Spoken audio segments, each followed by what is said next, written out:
नमस्ते दोस्तों, आज इस चैनल में आप लोगों का स्वागत है। आज इस चैनल के माध्यम से हम आप लोगों को लाइफ चेंजिंग मंत्र बताने के लिए जा रहे हैं कि किस प्रकार से जीवन को बदला जाए। कौन से वो मंत्र है, कौन से वो मंत्र हैं जिससे जीवन बदल जाता है और क्या क्या करना पड़ता है, क्या क्या परिवर्तन करने पड़ते हैं, तब हमारा जीवन बदलता है। तो आ जाइए दोस्तों, सुनिए। देखिए, ये जो जीवन है, मनुष्य का जन्म जो प्रत्येक जीवात्मा को मिला है, तो देखिए ये संस्कारों से युक्त जीवन है। ये जीवन ऐसे नहीं बदलता है। संस्कारों के कारण ये जीवन प्रभावित होता रहता है। पूर्व जन्म के जो संस्कार हमारे जीवन में उतरते हैं, वैसा ही जीवन हमारा बदलता चला जाता है। लेकिन हम आप लोगों को बताने के लिए जा रहे हैं कि जीवन बदलने के लिए हमें कर्मों की जड़ों पर जाना होगा। कर्म की जड़ हैं संस्कार, क्योंकि ये जन्म तो हमें मनुष्य का मिला ही है। इससे पहले भी कई जन्म हमें मनुष्य के मिले होंगे और उनमें जो हमने कर्म किए होंगे वो हमारे साथ हैं। तो पहले हम जो गलत कर्म पहले जन्मों के हैं उनको हमें नष्ट करना है। जब तक वे कर्म नष्ट नहीं होंगे तब तक आप कुछ भी कर लें, अपने जीवन को परिवर्तित नहीं कर सकते। क्योंकि संस्कार जो कर्मों की गति बताते हैं बलवान होती है, क्योंकि संस्कार बड़े ही प्रबल होते हैं। इन्हें काटना अति आवश्यक है। तो सबसे पहले हम उसी चीज़ को आप लोगों को बताने के लिए जा रहे हैं कि जो गलत संस्कार हैं, देखिए अच्छे संस्कार तो अपना परिणाम देने लगते हैं, उससे हमारा अच्छा जीवन हो जाता है। लेकिन गलत संस्कारों को काटना है। अब कैसे काटे जाएं? तो देखिए, आज के समय में संसार में कोई उपाय नहीं है, सिर्फ एक ही उपाय है। यदि मनुष्य को वो सच्चा ज्ञान प्राप्त हो जाए, जो ज्ञान हमारे कबीर महाराज पर था, जो तुलसीदास महाराज पर था, जिस ज्ञान के कारण कबीरदास कबीर प्रभु बन गए और तुलसीदास महाराज बन गए। और जिस ज्ञान से वाल्मीकि ऋषि बन गए, क्या वो आज के समय में ज्ञान नहीं है? हाँ, लोगों आज के समय में है, लेकिन वो किसी बिरले महापुरुष के पास है। जब तक वो ज्ञान हमें प्राप्त नहीं होगा जो कबीर प्रभु को मिला, तुलसीदास महाराज को मिला, वो ज्ञान जब तक हमारे जीवन में नहीं आएगा तब तक हमारा जीवन कभी भी परिवर्तित नहीं हो सकता है। आप चाहे मोटिवेशन जीवन भर सुनते रहें, लेकिन जब तक आपके गलत संस्कार नहीं कटेंगे तब तक आपका जीवन परिवर्तित किसी भी हालत में होने वाला नहीं है। तो सबसे पहले जो जीवन को प्रभावित कर रहे हैं, उन गलत संस्कारों को काटने के लिए हमें किसी अच्छे गुरु को स्वीकार करना है, जो इस ज्ञान में चले हुए हैं। उनसे दीक्षा लेकर के, युक्ति को अपना करके जब हम सुबह शाम उस युक्ति को अपने जीवन में उतारते हैं तो हमारे संस्कार कटने लगते हैं। मतलब ये एक पहला नियम है।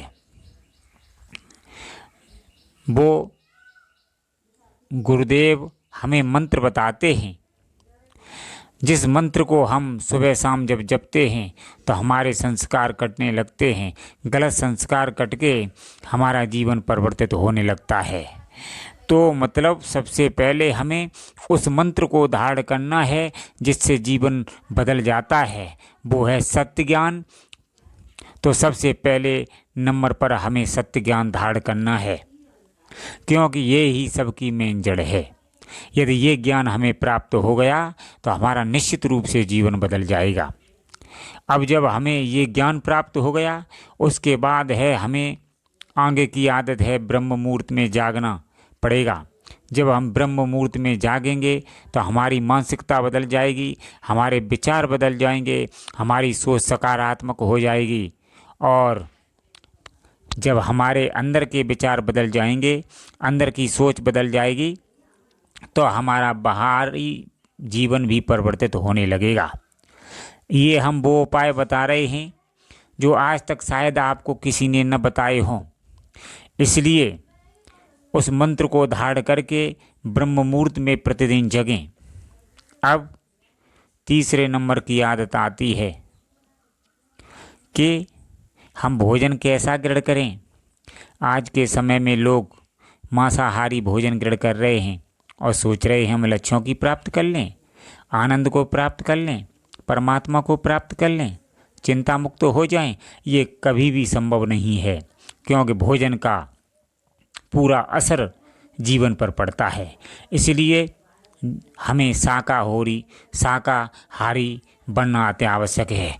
जो मनुष्य शाकाहारी नहीं बन पाएंगे वे अपने जीवन में धनी भले ही हो जाएं, लेकिन कभी भी अपने जीवन में शांति को महसूस नहीं कर पाएंगे, परमानंद को महसूस नहीं कर पाएंगे। इस बात को ध्यान में रखना। अब शाकाहारी भोजन करना ही पड़ेगा। अब उसके बाद आता है सत्संग। सत्संग देखिए, जिस प्रकार एक शरीर का भोजन ये खाना है, उसी प्रकार शरीर के अंदर विराजमान आत्मिक शक्ति है, उसका ये सत्संग भोजन है। जब हम सत्संग रूपी सत्संग उस आत्मा को देते हैं तो आत्मा हमारी आत्मिक शक्ति प्रबल होती है, हमारा आत्मिक बल बढ़ता है, जिससे हम संसारिक कार्य को करने में सफल होते हैं। इसलिए ये सत्संग की आदत हमें अपने जीवन में उतारनी है। उसके बाद हमें अपने लक्ष्यों को तय करना है। लक्ष्य ज़्यादा नहीं होने चाहिए, एक ही 2 लक्ष्य होने चाहिए। अब हमें लक्ष्य को तय करना है। लक्ष्य को तय करने के बाद हमें अपनी जो मानसिकता है उसको सेट करना है।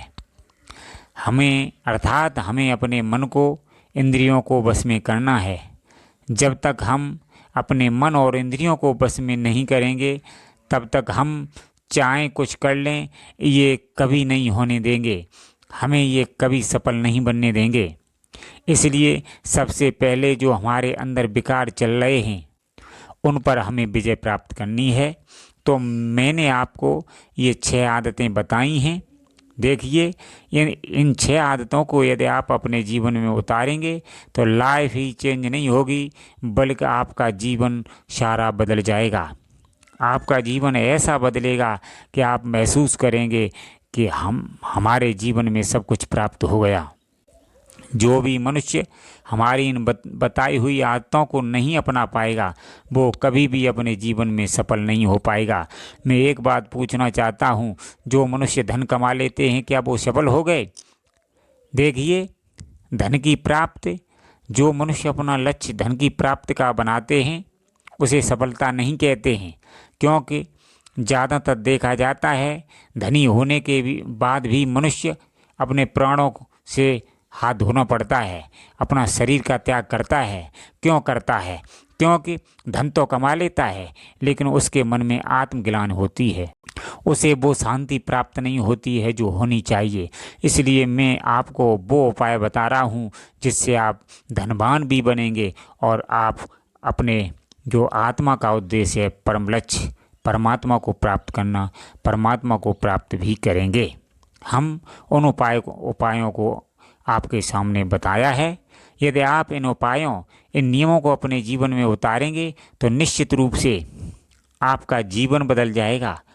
आप गरीब से अमीर हो जाएंगे। आपका